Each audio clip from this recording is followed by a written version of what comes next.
Seguinte, um panorama rápido, eu não sei se todo mundo que está aqui já está completamente consciente da reforma, então eu vou fazer um paralelo bem rapidinho, colocar todo mundo na mesma página para a gente entender o efeito no contrato, nos contratos.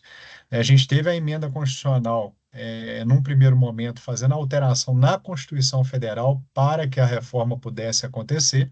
Então, depois da alteração na Constituição, veio a Lei Complementar 214, essa que, inclusive, é onde eu busquei esse artigo e encaminhei para vocês no chat. Na sequência, algumas outras legislações precisam acontecer, né? A gente tem o PL, que é o mais abrangente, que é o 108, que envolve a parte de processo administrativo e TCMD. Então, ali vão ter muitas alterações mais, como a criação, inclusive, do comitê gestor, entre muitas aspas aqui, definitivo, né? A gente tem um provisório sendo instalado ainda no momento. E outras regulamentações adicionais, elas precisam acontecer para que a reforma consiga caminhar, né? Para que tudo aquilo que foi desenhado na legislação seja aplicado.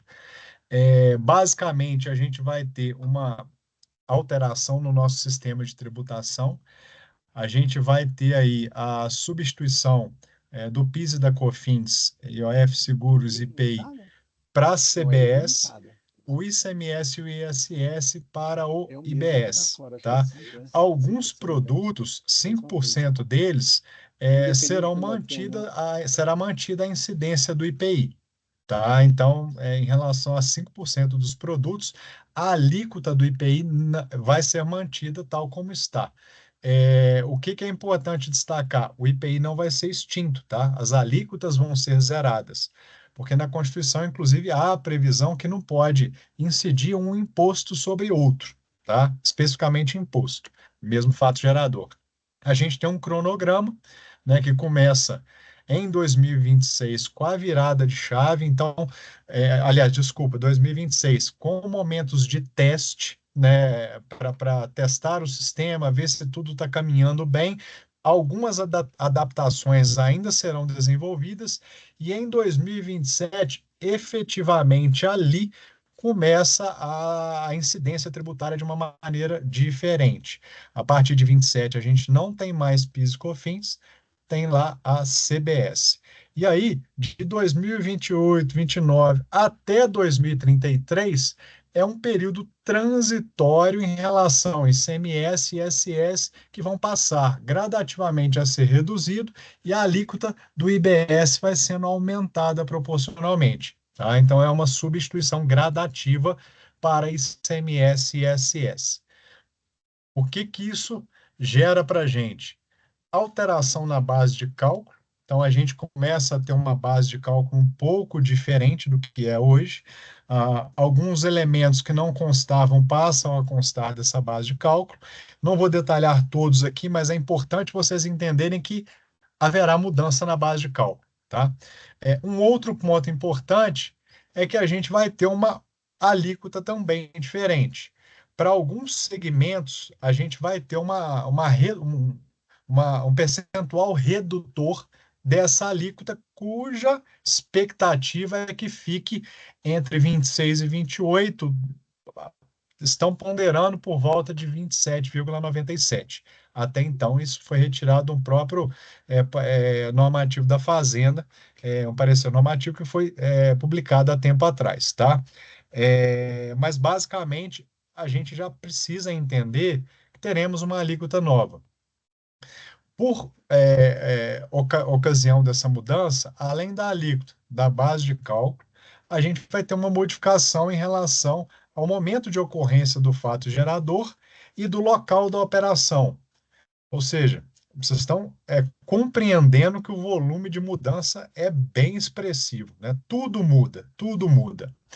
E por conta disso tudo alterar, a gente também vai ter uma alteração com aplicações em tempos diferentes, né? Num primeiro momento, José Adriano, me ajuda em relação a esse tema. Num primeiro momento, quem está obrigado é varejo, né? A aderir à aplicação do Na, split payment.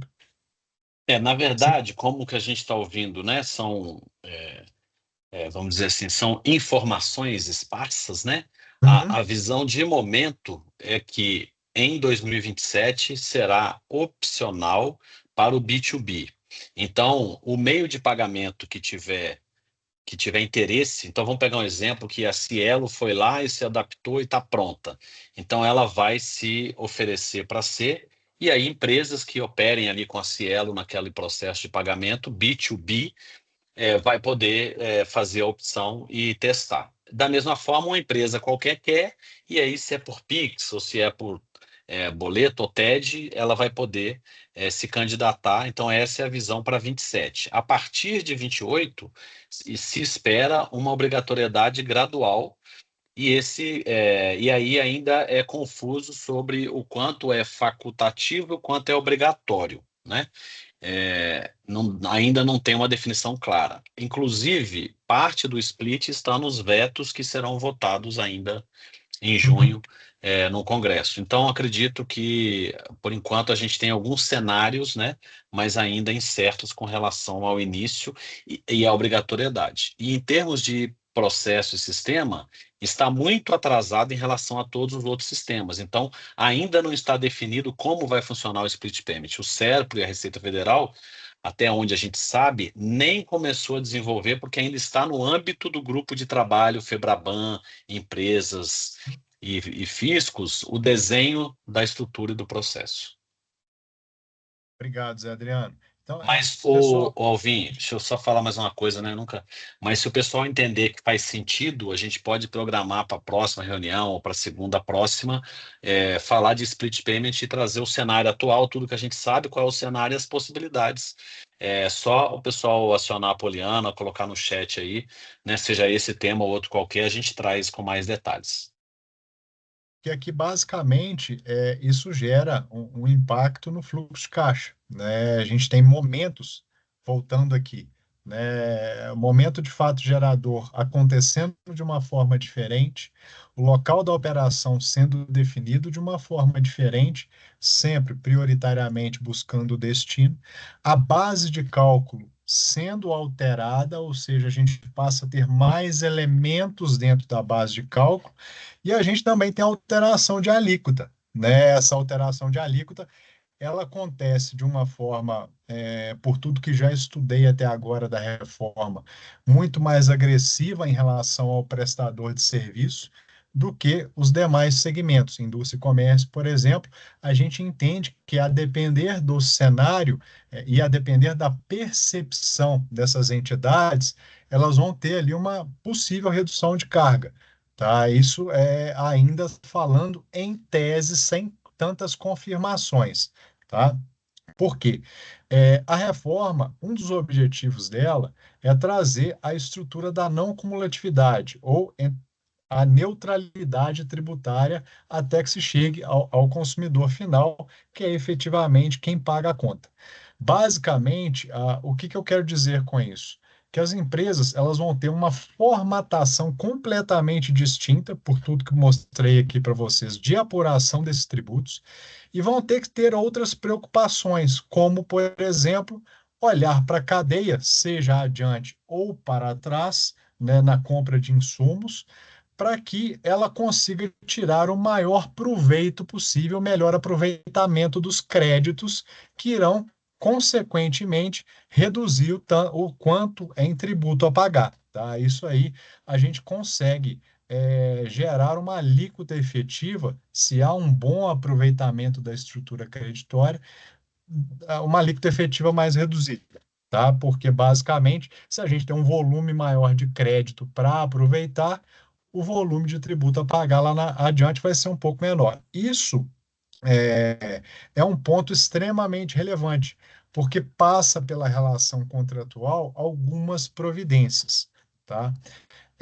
Basicamente, quando a gente começa a falar de contratos, qual que é o conceito? Eu não vou entrar aqui no juridiquês, tá, pessoal? Porque não é o momento da gente tratar de juridiquês aqui. Vou ser bem prático. Mas é importante a gente ter uma ideia de conceito, né? Uma ideia conceitual dos contratos. Basicamente, os pontos principais, negócio jurídico bilateral ou plurilateral, que compõem interesses. Então, na estrutura contratual, serão definidas as obrigações entre as partes e os interesses que serão preservados naquele ambiente de negociação. Isso tudo é formalizado na estrutura contratual. Tá? O contrato ele serve também para instrumentalização da circulação de riqueza, né? Ele permite a troca de bens, prestação de serviço e distribuição da riqueza. Então, ele é um elemento essencial e fundamental para as relações, tá?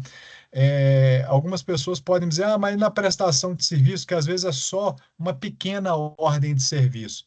Essa ordem de serviço, ela é um contrato, né? Existe ali uma manifestação de vontade com determinadas diretrizes para que seja desenvolvido.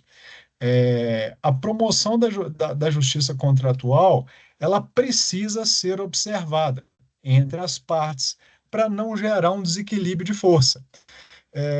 O que pode gerar um desequilíbrio de força? Vocês vão lembrar aí quando a gente teve uma das primeiras e acentuadas altas do dólar, na época em que o dólar ele estava abaixo de R$ 2 e de repente ele, na época da crise do subprime, ali mais ou menos, que a gente teve uma elevação muito grande do dólar em relação ao real, várias empresas e várias pessoas que tinham contratos baseados no dólar ajuizaram as ações para que, obviamente, houvesse ali um novo equilíbrio daquele contrato. Aquele contrato ele foi totalmente desequilibrado pela alta do dólar, e isso foi um elemento. Um outro elemento, e aí eu não estou dizendo, pessoal, é importante frisar isso, que o caminho é a judicialização, mas é a gente começar a entender esse efeito nos contratos, porque diante de todas aquelas mudanças que eu vim traçando aqui com vocês, a gente vai ter um volume absurdo de alterações na formatação contratual, porque aquelas vontades pactuadas hoje, elas poderão não refletir da mesma maneira com o início e com a transição da reforma, tá? Então, a gente vai ter que ter um pouco de cuidado com os contratos e olhar para eles de uma forma diferente. A gente começa a imaginar alguns desequilíbrios aí adiante por conta dessa formatação nova de apuração dos tributos com o início da implementação efetiva da reforma tributária. Os contratos também, eles buscam uma segurança e previsibilidade jurídica. É o vetor da estabilidade das relações econômicas. E com essas alterações, a gente começa a entender que essa segurança e previsibilidade jurídica ela passa a começar a ser mitigada, né? Ela começa a ser prejudicada. E aí é o momento da gente voltar aos contratos para conseguir organizá-los, renegociar com o cliente, com o fornecedor.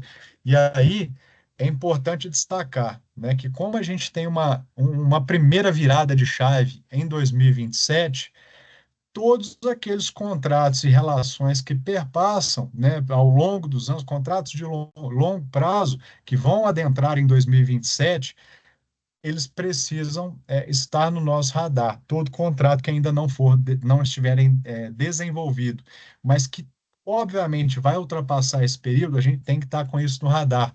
Contratos que serão firmados naquela época, não pode ser do jeito que é feito mais, vão ter que estar no nosso radar. Tá?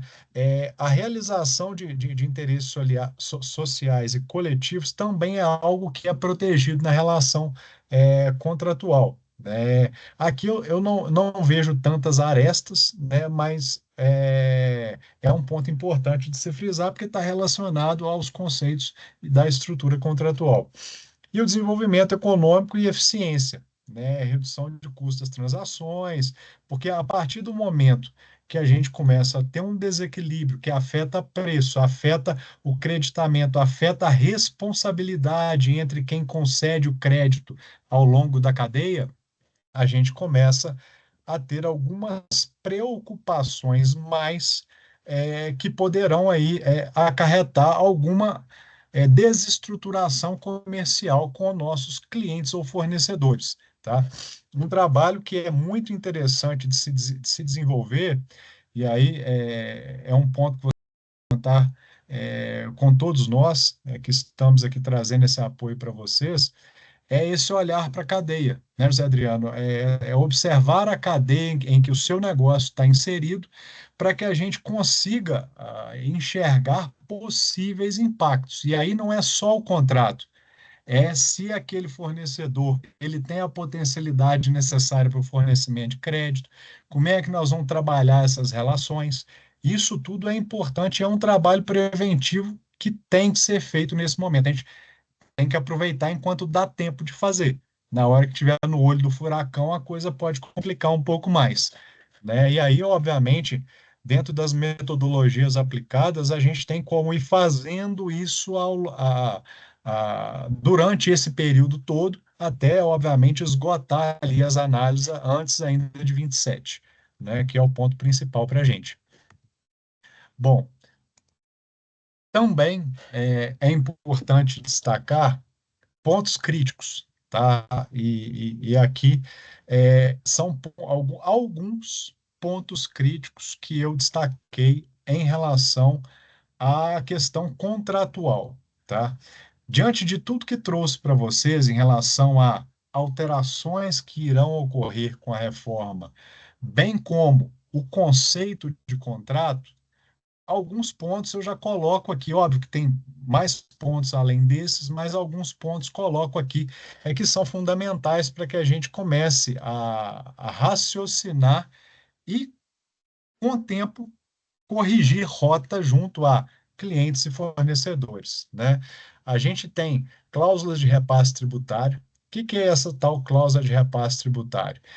É, Quando a gente pega para avaliar alguns contratos, a gente vê que muitas cláusulas que são extremamente genéricas, né, e vinculadas, às vezes, ao ISS, ICMS, o PIS/COFINS, algumas retenções específicas, é, e a gente precisa refinar isso nessa revisão contratual, né? Então, com a extinção desses tributos, em primeiro plano PIS e COFINS e gradativamente ISS e ICMS, a gente tem que começar a traçar referência em relação a CBS e o IBS, né?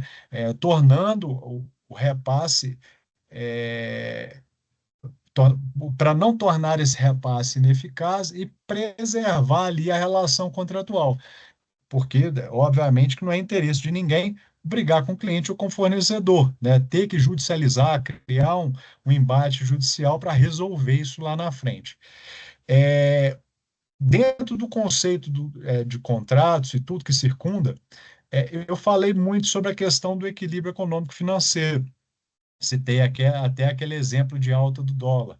Então, como a gente vai ter esse volume grande de alterações na apuração dos tributos, é importante a revisão e reequilíbrio desses contratos, porque é aquele negócio, a depender do contrato, pensando no prestador de serviço, a gente começa daqui a pouco a pagar para trabalhar, ou pensando na indústria e no comércio, a pagar para fornecer, né? Então a gente vai ter ali um desencontro que vai prejudicar a nossa relação comercial e a gente passa a perder margem, perder lucratividade, perder, obviamente, o resultado, né? Que é o que nos interessa, é que seja mantido ou ampliado, aproveitando também as oportunidades da reforma tributária.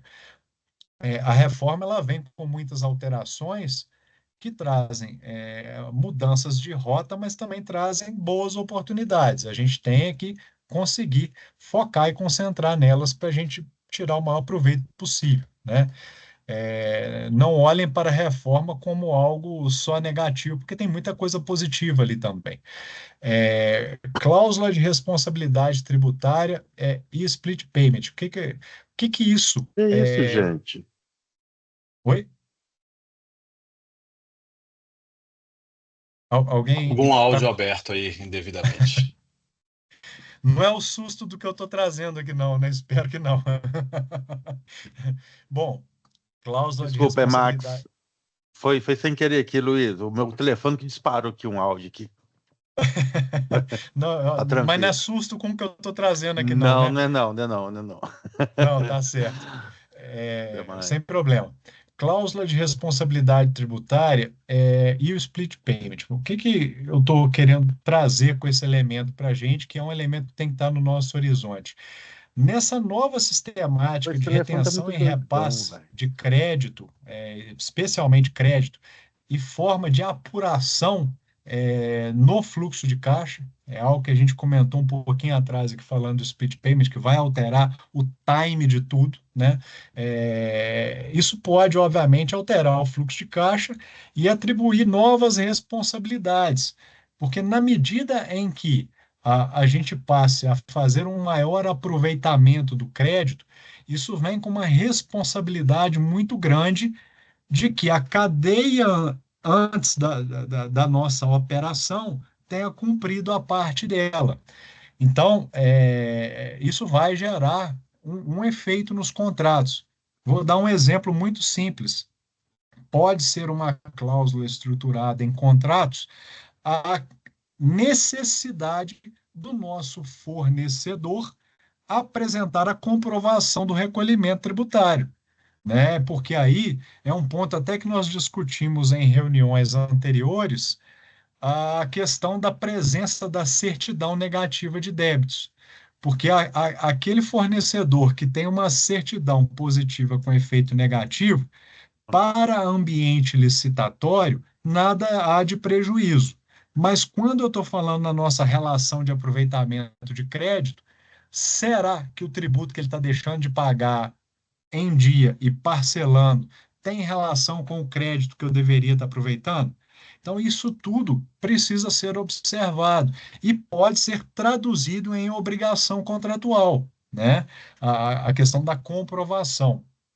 Isso é muito comum, pessoal, para prestadores de serviço que sofrem muitas retenções, né? E aí é muito comum, às vezes a gente vai checar lá todo aquele informe de retenções que a empresa recebe e vê muito desencontro em que o que realmente deveria ter sido retido e recolhido direto aos órgãos governamentais e aquilo que está ali declarado como efetivamente feito. Então, o que que acontece? A gente vai ter que ficar mais atento a isso. A gente vai ter que exigir um pouco mais, nas nossas relações para que a gente não tenha qualquer prejuízo. E aí, eu friso mais uma vez, um dos pontos chave de se observar nessa reforma é o creditamento, né? Então, a gente precisa trabalhar com cláusulas contratuais que preservem o creditamento, porque quanto mais afinado estiver o nosso creditamento, menor potencialmente vai ser a nossa carga tributária lá adiante, né? A gente passa, um dos pontos positivos que a reforma está trazendo entre aspas, esse creditamento amplo. Por que que eu estou dizendo entre aspas? Porque, por exemplo, eu fiz a compra de um carro para o sócio da empresa. Mas o carro qual que é a necessidade dele utilizar esse veículo? É realmente para desenvolver a atividade empresarial dessa empresa? Então ele vai te gerar um creditamento ali. Eu comprei uma garrafa de uísque para o sócio da empresa e paguei lá com a conta da empresa. Isso não gera, né, nenhum tipo de benefício em creditamento, né?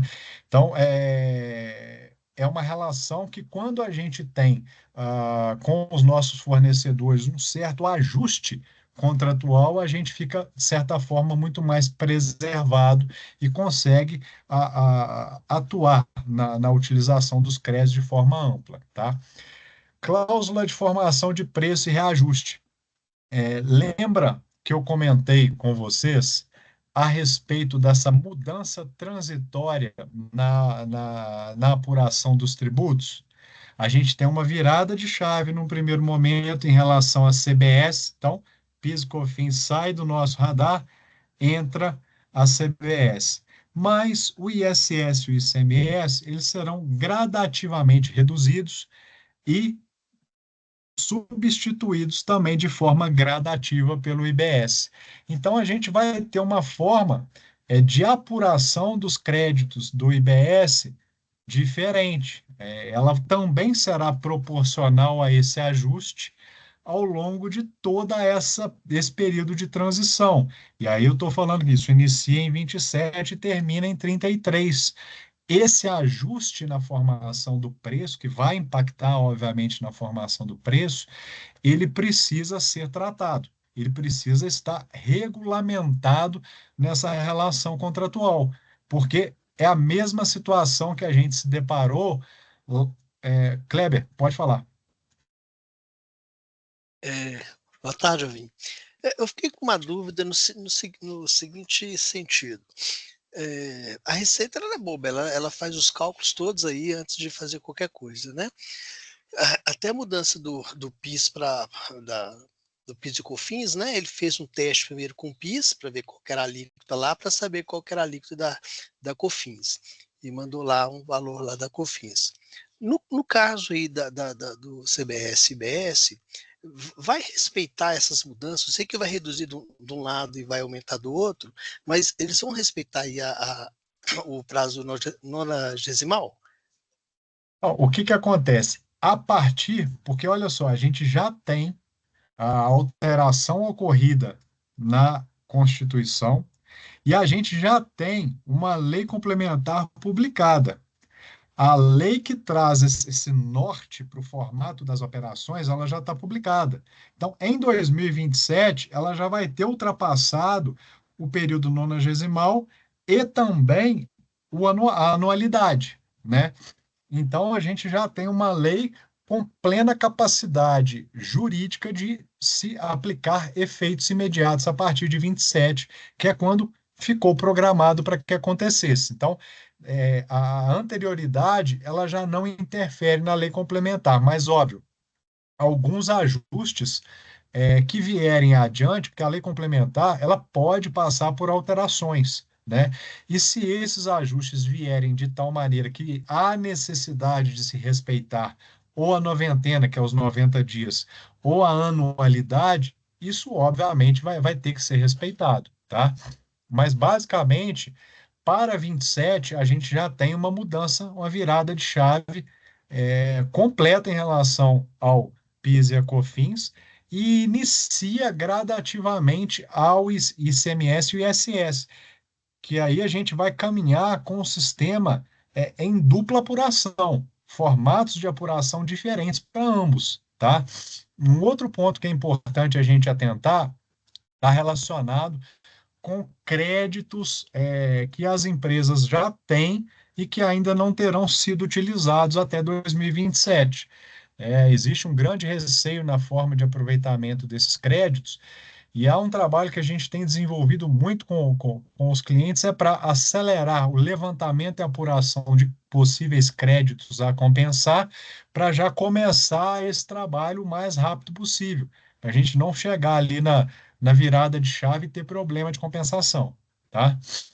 E assim, Kleber, ponto importante em relação a essa parte creditória, avançando um pouco mais em relação ao que você perguntou, tá?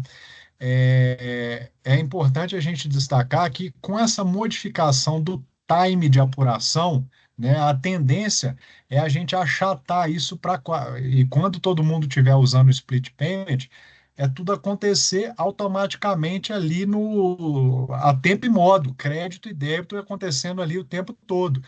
É óbvio que alguns segmentos a gente pode ser que tenha um pouco mais de dificuldade de enxergar essa operação ao longo de um dia, por exemplo. Vou citar um exemplo: operações bancárias, em que o ganho está no spread, né? As operações elas podem ser cumulativas, né? O banco realizar ali várias operações diferentes para que ele lá no final chegue no spread. Então isso vai ter que acontecer um ajustamento para que a tributação não seja desarrazoada aí para esse tipo de operação. Cada segmento tem as suas particularidades. E aí eu reforço mais uma vez a necessidade da gente começar a trabalhar com celeridade de forma preventiva enquanto dá tempo, né? Não esperar chegar a 27 para começar a se prevenir, né? Porque aí já aconteceu.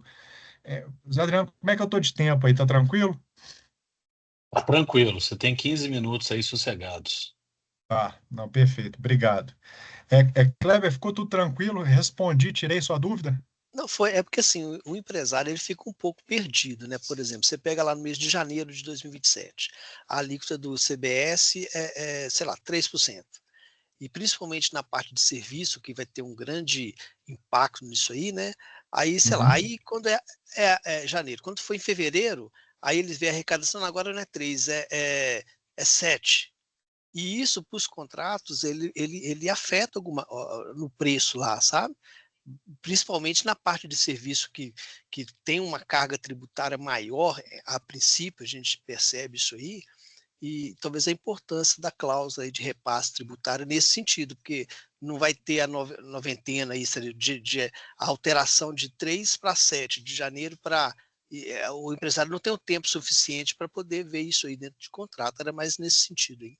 Basicamente, Kleber, em relação a essa mudança do tamanho da alíquota, vamos assim dizer, para o PIS e COFINS, 27 já é outro universo, é mudança completa, não tem gradativo ali, aumento não, tá? Tratando do ICMS e do ISS, esses aumentos e reduções, por que que eu estou falando de aumento e redução? Aumento do IBS, redução do ICMS e do ISS de forma gradativa e proporcional, isso vai acontecer de um ano para o outro, né? Começa em 27 e ano a ano isso vai sendo alterado, tá? Até chegar a uma virada completa de chave em 2033. É, Alguém levantou a mão? Juliellen, Ô, Juliane, tudo bem? Fica à vontade para perguntar. Boa tarde, pessoal. Tudo bem? Me surgiu uma dúvida aqui que eu queria ver com vocês, porque ele envolve diretamente a questão dos contratos, precificação, né? E participando do treinamento, né, dos seminários aí da reforma tributária, essa semana me ligou um alerta aqui a questão sobre a base de cálculo do IBS e o CBS. Porque a base de cálculo do IBS e o CBS é o valor da operação. E no item 5 aqui, está no artigo 12, né? O parágrafo primeiro, ele fala o que compreende, né? O que vai ser acrescido desse valor. E aí tem o 5 aqui, tributos e preços públicos, inclusive tarifas, incidentes sobre as operações ou suportados pelo fornecedor. Aí, no parágrafo segundo, tem o que não integra a base de cálculo do IBS e CBS. Aí é o próprio IBS-CBS, o IPI, os descontos, reembolso. Sobre os tributos, ele retira aqui o ICMS, o ISSQN, o PIS e a COFINS, porque eles vão ser extintos, né?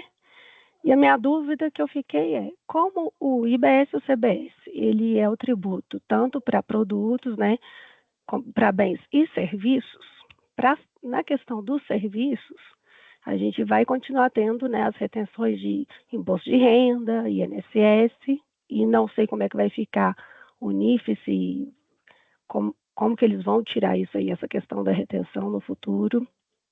E aí me veio essa dúvida, como ele colocou lá os tributos, e esses tributos não estão na exceção, eu queria ver com vocês se vocês viram alguma coisa disso, se faz sentido, né, esse questionamento, porque se realmente ele entrar na base de cálculo, isso impacta muito, né, as empresas que têm muita prestação de serviço, que consomem muita prestação de serviço. Mas aí, vamos lá. A empresa que está consumindo a prestação de serviço, sobre o preço do serviço vem o crédito junto, né? Então, vem o crédito de IBS e CBS junto, para que você possa aproveitar na sua operação adiante, né? Um dos problemas, e aí, falando aqui em causa própria, por exemplo, no escritório de advocacia, qual que é o maior custo do escritório de advocacia? É a folha, né? O trabalho dos profissionais ali no dia a dia, o trabalho intelectual desses profissionais, a remuneração deles, que é o maior custo de um escritório de advocacia e que para os prestadores de serviço acontece mais ou menos da mesma forma. Então, por que a gente vê um aumento de impacto tributário para os prestadores de serviço? Porque o volume de crédito que vem das nossas relações de compra, por exemplo, são muito menores, né? A prestador de serviço, por vezes, ele não tem uma cadeia anterior, né, à operação dele, longa ou muito extensa, né? Muito extensa, eu digo, com um volume muito grande de compras, com um volume muito grande de contratações de outras prestações de serviço, geralmente é mais enxuto, né? E com isso, a gente tem menos crédito para aproveitar na nossa operação. E aí, consequentemente, a gente passa a ter um peso tributário maior. Outro ponto, essa reforma, ela não passa pela parte previdenciária e ela não passa pela questão do imposto de renda e contribuição social sobre o lucro líquido. A reforma em relação ao imposto de renda e contribuição social sobre o lucro líquido, e que também deve passar pela tributação dos dividendos, isso vai acontecer um pouquinho adiante, tá? Isso vai acontecer um pouquinho adiante. Daniele, antes de você perguntar, só vou fechar rapidinho aqui esses outros pontos em relação aos pontos críticos dos contratos, e a gente fica depois no bate-papo com as perguntas, tá? A gente vai ter que observar também a cláusula de vigência, renovação e extensão contratual de contratos que a gente vai fazer com o período que vai adentrar a estrutura, né, de 2027 adiante. Então, nós vamos ter que observar os tempos contratuais. Um outro elemento que é interessante destacar, por exemplo, para as operações com imóveis, nas construtoras, por exemplo, que utilizam muito o RET, elas vão ter a possibilidade, porque são obras de muito longo prazo, geralmente. Então, aquelas que estão utilizando o RET, elas vão poder optar por manter o RET ao longo desse período todo, né? Então, é um elemento importante que a gente vai ter que observar e se vai precisar ali, porque aí não haveria modificação da estrutura de preço e vigência, né? Mas a gente vai precisar observar isso para outras relações que não terão essa possibilidade. Cláusulas de obrigação acessória e documentação. Gente, a gente ainda não tem toda a regulamentação da reforma desenvolvida. Isso está sendo feito aos poucos. Então, especialmente em relação a obrigações acessórias e documentos, nós vamos ter que ficar muito atentos na relação contratual para que, na medida em que a gente passe a ter a necessidade dessas exigências, a gente traduza isso em obrigações contratuais, tá? Para que a gente não tenha nenhum tipo de impacto negativo. Aqui um pouquinho a meu respeito, eu já fechei aqui, estou à disposição para a gente conversar. Daniele, da PIF-PAF, pode falar, Daniele. Ei, boa tarde, pessoal. Boa Ô, tarde, Luiz, Daniela. aproveitando aí, eu acabei que entrei um pouco atrasado, mas o tempo que eu participei já, né, foi muito proveitoso.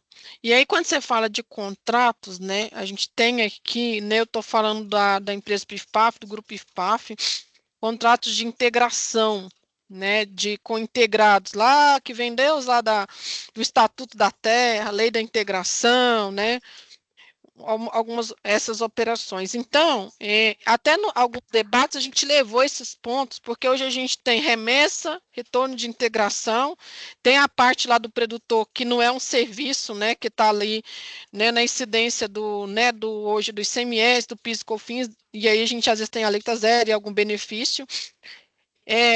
E aí a gente fala, né, quando a gente pensa, né, na tributação do IBS e do CBS, pensa numa operação onerosa, mas em outro momento ele fala que se a operação não for onerosa, mas for abaixo do preço de custo, que incide o IBS e CBS, e também operações entre partes relacionadas, né, e o conceito de partes relacionadas aí é bem amplo. Tem um ponto importante, por exemplo, eu vou ter uma reunião breve agora com a multinacional que eu atendo lá no escritório. E o que a gente tinha estruturado para eles no primeiro momento? Aquele famoso Cost Share Agreement, que é um contrato de compartilhamento de despesa, tá, para o grupo. Isso vai ter um impacto brutal com a reforma, né? Toda a dinâmica dessas operações intercompany, elas serão observadas, e poderão ser tributadas, né? E é um trabalho que eu já startei com um outro cliente, que é do segmento de mineração. A gente está trabalhando toda essa revisão intercompany, enxugando as estruturas, né, e as dependências entre uma e outra. Então, a gente está replanejando a estrutura societária do grupo, né, e empresarial do grupo, para que a gente evite esse tipo de problema lá na frente, né? É óbvio que a gente vai ter que ficar muito atento com isso. A gente tem situações em relação ao setor de alimentos, por exemplo, parceria rural. Como é que isso vai acontecer dentro da parceria rural? Como é que vai acontecer naquelas relações em que há o contrato de comodato, por exemplo? Contrato de comodato é a cessão do direito de uso daquele imóvel, por exemplo, de forma gratuita. Mas quando a gente olha para a legislação, a gente vê sobre operação. Isso é uma operação. E tratando da parte imobiliária, eu não sei ainda como isso vai acontecer. Vai haver uma publicação de como se fosse uma tabela, uma planilha, ainda não sei te dizer exatamente o que vai ser, com a precificação dos imóveis, e aí isso tudo vai ter que ser observado, né? Porque é com base nela que vão ser atribuídas essas, entre aspas, precificações de operações não onerosas. A gente vai mudar, vocês observem bem, a reforma é uma mudança completa na forma como a gente apura e olha para as relações tributárias hoje. Eu respondi a É, sua dúvida? então, aí eu também tenho compartilhamento, né, de despesas entre empresas do grupo. Essa Aham, parceria rural, né, esses integrados, né, eles são essenciais no nosso processo, né, tanto para a sim, produção de aves e suínos, um pouco menos no boi, né, mas aí, né, e no evento que eu até participei na sexta-feira, o Ricardo, da Secretaria da Fazenda, que está na frente aí da reforma tributária, ele falou: a gente não pensou nisso, nessa remessa de industrialização, nessa remessa de comodato, nessa remessa de criação, porque lá na frente eu tenho uma operação onerosa, onde que eu pago o produtor por aquele trabalho dele, né, da mão de obra, do insumo, entendeu? Mas e essa relação de remessa e retorno, né? que, Existe um que é hoje, né? remessa que não deveria, dizendo aqui, olhando para a operação tal como ocorre hoje, é uma remessa que não deveria ter qualquer tipo de incidência tributária, porque ela não tem hipótese de incidência, ela não tem base tributável, né? É E uma aí quando você circulação não econômica num primeiro aí, momento, mas que vai ser econômica lá na frente. Aí quando você olha aí, aí ele fala, mas e entre partes relacionadas? Porque o produtor é uma parte completamente relacionada comigo, eu dependo dele, ele depende de mim.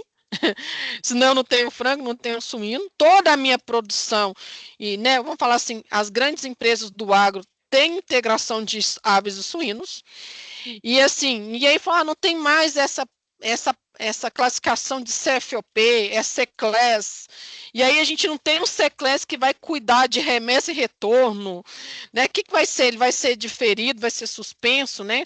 Aí ele até anotou, falou, é um assunto que a gente precisa de ter previsões nos regulamentos, para ver como que vai ser tratado, né? Mas eu acho que tem muito ponto ainda, né, Luiz?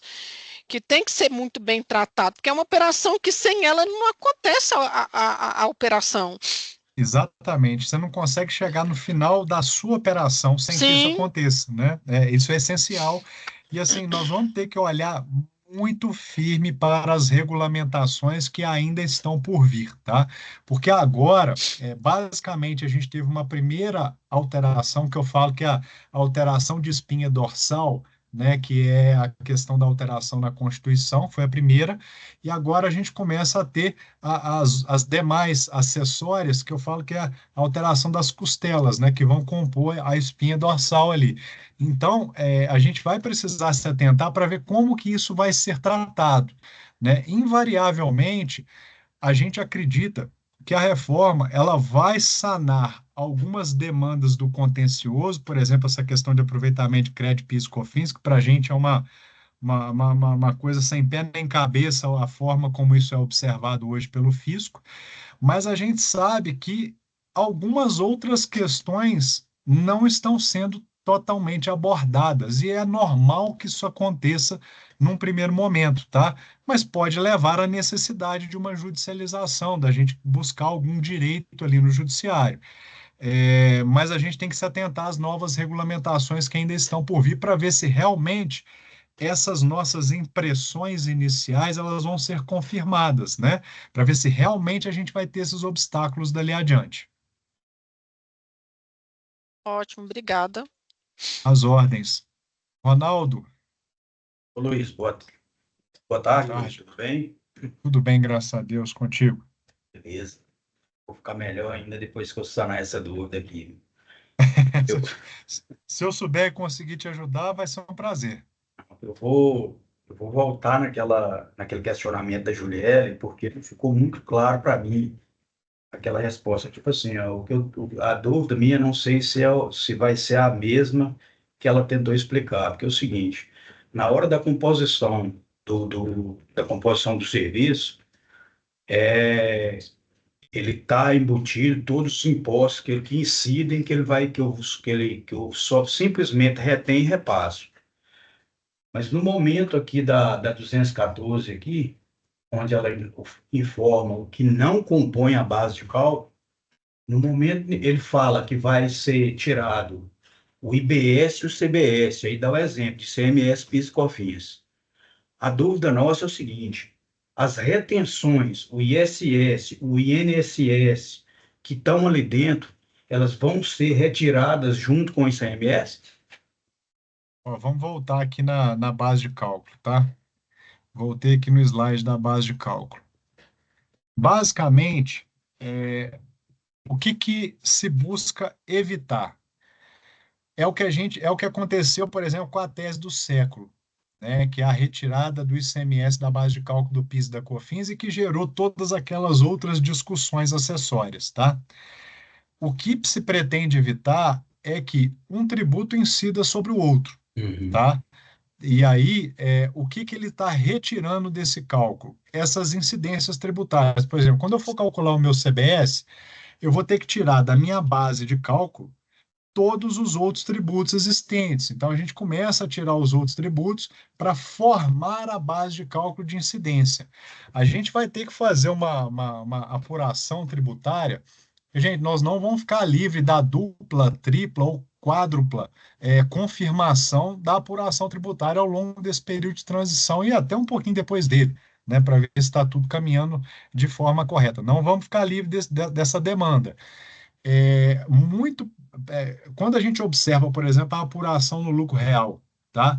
Que a gente tem aquele detalhamento mesmo na formação da base de cálculo, diferente do Simples Nacional, que a gente pega pela receita ou pela presunção do lucro no lucro presumido, né? Que até as alíquotas de presunção, vai ter uma apuração muito próxima do lucro real, especialmente no momento de transição, quando a gente tem apuração e creditamento em momentos completamente distintos, tanto do ISS e do ICMS, quanto do IBS, que vai passar por gradativa transição.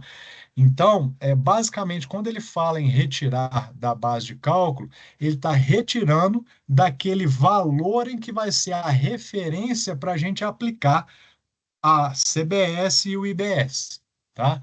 Só que aí é o que nós vamos ter que atentar. Nós vamos ter apuração paralela durante toda a transição do IBS e do ICMS, por exemplo, e do ISS, por exemplo. Isso gradativamente vai sendo alterado, tá?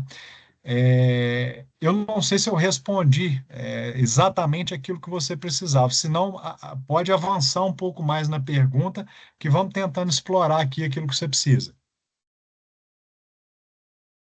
Juliette, tem algo mais a complementar que você pode me ajudar aqui?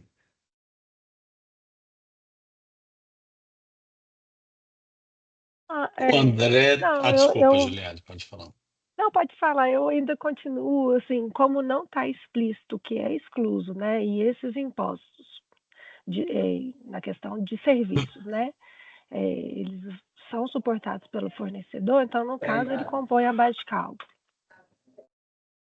Um ponto importante quando a gente está mensurando a questão da base de cálculo, a gente tem um direcionamento daquilo que já vai ser retirado. Eu acho que tem um áudio ligado aqui.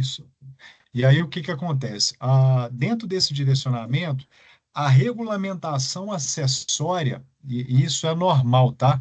A gente ter esse tipo de dúvida agora, porque a gente não chegou nas outras regulamentações que são necessárias à implementação da reforma, que vai ser necessário para o sistema, vamos dizer assim, para o sistema rodar, tá? A gente não chegou nesse ponto ainda.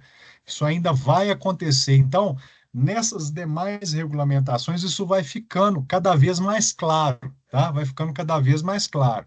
A gente vai conseguir compreender isso e, obviamente, entender se a gente vai ter ali alguma interseção que não poderia estar acontecendo. Né? Se a gente vai ter um tributo incidindo sobre outro, se vai ter fato gerador conjugado, que pela Constituição não poderia acontecer. Por exemplo, a gente vai ter uma diferença na aplicação do IPI. Ter alíquota zerada para alguns produtos, para 5% deles não. Então, quando a gente tem implicação do IPI, como é que vai ser feito esse cálculo? Quais tributos vão estar incidindo? Então, isso tudo vai ficar, pelo menos é a tendência, que fique mais claro com essa regulamentação acessória. No momento da legislação publicada até então, a gente não tem todas essas respostas ainda, tá? Inclusive, tem um projeto de lei que visa ajustar, né, a Lei Complementar 214 para que isso esteja expresso lá exatamente pela dúvida que dá. Mas o entendimento nosso, Juliellen e Ronaldo, é o mesmo do Luiz, né? Então, porém, como não está explícito, né, gera interpretações. Então, a gente tem a expectativa de que nesse ano algum projeto de lei seja aprovado e isso torne explícito e claro, né? É isso aí.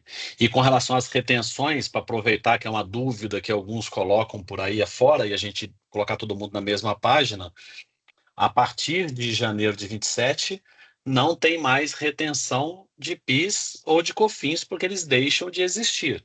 As demais retenções continuam existindo, como o Luiz falou, porque não houve nenhuma alteração no imposto de renda, na contribuição social, e eventualmente no INSS e eventualmente no ISS municipal para os casos que têm retenções.